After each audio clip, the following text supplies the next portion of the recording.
అంబేద్కర్ కోనసీమ జిల్లా అమలాపురంలో దివంగత కాపు ఉద్యమ నేత మాజీ మంత్రి ముద్రగడ పద్మనాభం సంతాప సభ ఘనంగా నిర్వహించారు. వైసీపీ జిల్లా అధ్యక్షులు మాజీ ఎమ్మెల్యే చిర్ల జగ్గిరెడ్డి ఆధ్వర్యంలో జరిగిన ఈ కార్యక్రమంలో ముద్రగడ చిత్రపటానికి పూలమాల వేసి నివాళులర్పించారు.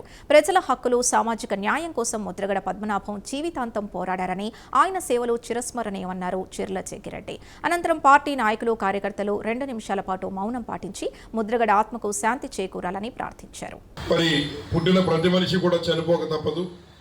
కానీ ఎవరైతే కొంతమంది మాత్రమే వారు ఎంతకాలం జీవించినా చరిత్రలో లిఖించబడినటువంటి పేర్లు మాత్రం కొన్నే ఉంటాయి.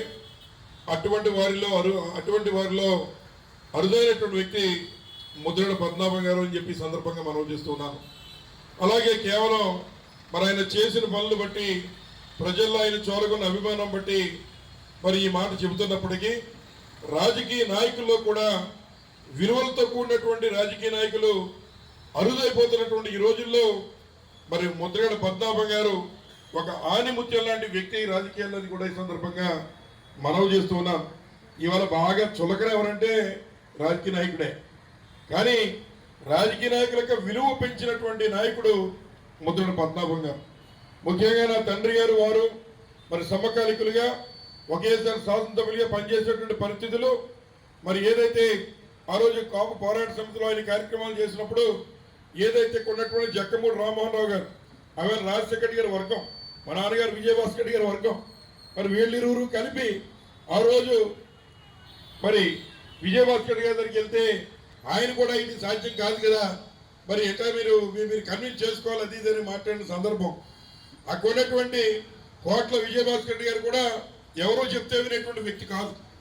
అట్లాంటిది కోట్ల విజయభాస్కర్ రెడ్డి గారిని సైతం మరి ఒప్పించి మెప్పించి జీవో తీసుకొచ్చేటువంటి వ్యక్తి ముద్రగడ పద్మనాభం గారు అని చెప్పి సందర్భంగా మనం చేస్తున్నాం.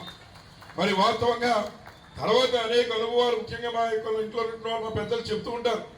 మరి ఏదైతే ముద్రగడ పద్మనాభం గారి గురించి ఒకసారి మాట్లాడారంటే ఆయన కూడా తెలుగుదేశం పార్టీలో ముందు మా నాన్నగారు వారు అందరూ తెలుగుదేశం పార్టీలో ఎమ్మెల్యేలుగా పనిచేసినప్పుడు ఆయన మంత్రి, కమర్షియల్ ట్యాక్స్ మంత్రిగా ఉండేవారు.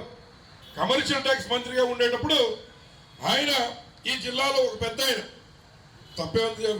ఎస్ఆర్ఎండి సంస్థకు సంబంధించిన ఆయన ఒక 13 లక్షలు కమర్షియల్ ట్యాక్స్ వారికి డబ్బు కట్టాలి. రాష్ట్రంలో అందరూ ఒకే రకంగా కడుతున్నారు కదా, వారి దగ్గర కూడా అదే ప్రాతిపదికన వసూలు చేయమని చెప్పాడు ఈయన ముద్రగడ పద్మనాభం గారు. దాని వెంటనే ఎక్కడికి వెళ్తుంది, స్విచ్ నొక్కాడు ఆయన. అది ఎన్టీ రామారావు గారి దగ్గర బలి వెలిగితే ఆయన పిలిచి ఎలా పడిన చౌదరి గారు చెప్పారు, ఆయన కొంచెం పక్కన పెట్టండి అంటే, ఏమంటే పక్కన పెట్టాలంటే నా మంత్రి పదవిని పక్కన పెడతాను మీరే చేసుకోండి అన్నట్టు నేను. దాంతో ఎన్టీ రామారావు గారు ఒకటి వెనక్కి తగ్గి కొంతకాలం వదిలిపెట్టేశారు. తర్వాత ఫైలు డైరెక్ట్గా వాడేదో పిలిపించుకుని వాడే కార్యక్రమం చక్కబెట్టేస్తే ఇక మీరే ఉండి చేసుకున్నాడు, ఇక నేను ఇక్కడ ఉండి మళ్ళీ జీతం తీసుకోవడం లేకపోతే మంత్రిగా పనిచేయడం నేనెందుకు, ఈ పని మీరే చేసుకోండి అని చెప్పి మంత్రి రిజైన్ చేస్తే నేను మంత్రి రిజైన్ చేస్తానంటే మళ్ళీ ఆయన్ని మెప్పించి ఒప్పించి మళ్ళీ పక్కన పెట్టి మళ్ళీ అలా కాదండి మనం పద్ధతి ప్రకారం చేద్దాం, ఎక్సైజ్ అసలు ఉన్నటువంటి మద్యపానం నిషేధం చేసేద్దాం, అందులో మీరు చక్కగా స్పీడ్ ఇంప్లిమెంట్ చేద్దరు గారిని మళ్ళీ దానికి పెట్టారు. దానికి ఒక ఇబ్బంది వచ్చింది, ఇవన్నీ కూడా మాట్లాడొచ్చో లేదో తెలియదు. కానీ ఆ రోజుల్లో మరి ఏదైతే ఒక ముఖ్యమంత్రి వారి యొక్క కూతురికి మరి ఇక్కడ కర్ణాటకలో ఉన్నటువంటి ఒక బాగా డిస్టెన్స్ ఉన్నటువంటి వాళ్ళ అమ్మాయికి ఇచ్చి పెళ్లి చేశారు. ఇక్కడ చెల్లూరు ఫ్యాక్టరీ వారి కన్ను దాని మీద పడింది. వారి కన్ను దాని మీద పడి అది కొంచెం వీలుగా వారికి అప్పచెప్తే బాగుంటుంది అనేటువంటిది వ్యవహారం. దాన్ని కూడా సాక్షాత్ ముఖ్యమంత్రి గారు చెప్పిన నేను పద్ధతి తప్పి చేయను అని దాన్ని కూడా వ్యతిరేకించి చేయనటువంటి వ్యక్తి ముద్రగడ పద్మనాభం గారు.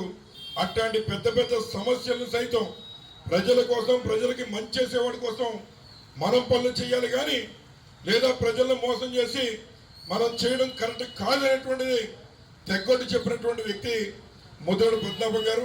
ముఖ్యంగా మా తండ్రి గారితో అత్యంత మరి సన్నిహితంగా ఉండేవారు. ఒకవేళ కష్టమేలో మా తండ్రి గారు వారు చెన్నారెడ్డి గారి దగ్గర ఇబ్బంది వస్తే ఆ రోజున డైరెక్ట్గా ఆయన చెప్పిన మాట నాకు తెలియదు. ఆయన మా ఇంటికి వచ్చినప్పుడు ముద్రగడ పద్మనాభం గారు చెప్పిన మాటలు ఒకనొక సందర్భంలో ఈయన పక్కన ఉంటే ముఖ్యమంత్రికి చెన్నారెడ్డి గారికి దూరం అయిపోతామేమో అని నా పక్క కూర ఎవరు వచ్చారన్నటువంటి సందర్భంలో నీ తండ్రి నన్ను చేయి పట్టుకుని తీసుకెళ్ళి ఎదురుకుండా కూర్చోబెట్టి మరి ఏదైతే ఒక అపవాదం ఆయన మీద వచ్చిందో అది కాదని చెప్పి చేయించాడు మా మిత్రుడు అనేటువంటి మాట ఆయన చెప్పారు. దాని కృతజ్ఞతగా నా తండ్రి చనిపోయినప్పుడు నా జీవితకాలంలో మర్చిపోలేనటువంటిది. ఒకవైపున మరి పిల్లి సుభాష్ చంద్రబోస్ గారి కాడు మోస్తే రెండో వైపున ముద్రగడ పద్మనాభం గారు కాడు పట్టుకున్నారు. ఆయన గౌరవించినందుకు ఎప్పుడు కూడా కుటుంబానికి రుణపడి ఉండాలని మొన్న ఆయన హాస్పిటల్లో ఉన్నప్పుడు కాకినాడ హాస్పిటల్లో ఆయన ఉన్నప్పుడు ఆయనకి ఇబ్బందికర పరిస్థితి. ఇక్కడి నుంచి మామూలు అంబులెన్స్ పెట్టి మనం హైదరాబాద్ తీసుకెళ్తే మధ్యలో జరగకూడదు జరుగుతుందేమో అని ఒకవైపున ఇబ్బంది. అటువంటి తరుణంలో మరి ఏదైతే మన పార్టీలో ఉన్నటువంటి పెద్దలతో ముఖ్యంగా జగన్మోహన్ గారితో మాట్లాడితే ఒక వెంటిలేటర్ ఉన్నటువంటి అంబులెన్స్ పెట్టాలి, ఒక వెంటిలేటర్ ఉన్న అంబులెన్స్ ఎయిర్ అంబులెన్స్ పెట్టాలంటే దానికి సుమారు 7 లక్షలు ఖర్చు అవుతుందంటే వెనువెంటనే ముందుకెళ్ళనేటువంటి మాట జగన్మోహన్ రెడ్డి గారు చెప్పారు. చెబితే అది పురమాయించినటువంటి వాడిని కూడా నేనే. ఏదైతే విశ్వరూపానికి కూడా తెలుసు, భరత్ అనేటువంటి ఆయన తెలంగాణ ఏవియేషన్ డైరెక్టర్ ఉన్నటువంటి వాడు మా కజిన్. ఆయనతో మాట్లాడి ముద్రగడ పద్మనాభం గారి అబ్బాయి రెండో అబ్బాయి పెద్ద అబ్బాయితో రాత్రి 12 గంటలకి మరి ఎయిర్ అంబులెన్స్ వెంటిలేటర్ ఉన్నటువంటిది కన్ఫర్మ్ చేసి అవసరమైతే పార్టీ నుంచి ఇద్దాం ముందుకెళ్ళంటే దాన్ని కూడా కన్ఫర్మ్ చేసి మార్నింగ్ బ్యాంక్ టైంలో పేమెంట్ పంపిస్తామని చెప్పి వెళ్తూ ఉంటే ఆయన అప్పుడు ముద్రగడ పద్మనాభం గారు కొంచెం మళ్ళీ కోమాలోంచి కొంచెం బయటపడి మాట్లాడుతున్నారు. వాళ్ళ అబ్బాయి గిరెల్లి నాన్నగారు రేపు ఎలాగప్పుడు ఎయిర్ అంబులెన్స్ సుమారు తెల్లవారుజాము అనుకుంటా ఎయిర్ అంబులెన్స్ మరి ఎట్లా పురమాయించారు, మరి మార్నింగ్ మనం దాంట్లో వెళ్ళొచ్చు, ఇమీడియట్గా మనం హైదరాబాదు వైద్యానికి వెళ్ళబోతున్నాం అనేటువంటి మాట చెప్తే మళ్ళీ మాస్క్ కొంచెం ఎలా తీసి ఒక్కసారి ఎట్లా వారు గౌరవంగా చెప్పారు, మనం చేయి చెప్పకూడదు వద్దు, అయినా నేను డైరెక్ట్గా హైదరాబాద్ రాను, ఇంటికి వెళ్ళి ఇంట్లో ఒకసారి అందరినీ చూసి అప్పుడు రోడ్ అంబులెన్స్ మీద అవసరమైతే మరి మామూలు అంబులెన్స్ మీద హైదరాబాద్ వెళ్తాను కానీ అది వద్దనేటువంటి మాట చెప్పినటువంటి నేత ముద్రగడ పద్మనాభం గారు అని చెప్పి సందర్భంగా మీ అందరికీ మనవి చేస్తూ ఉన్నా.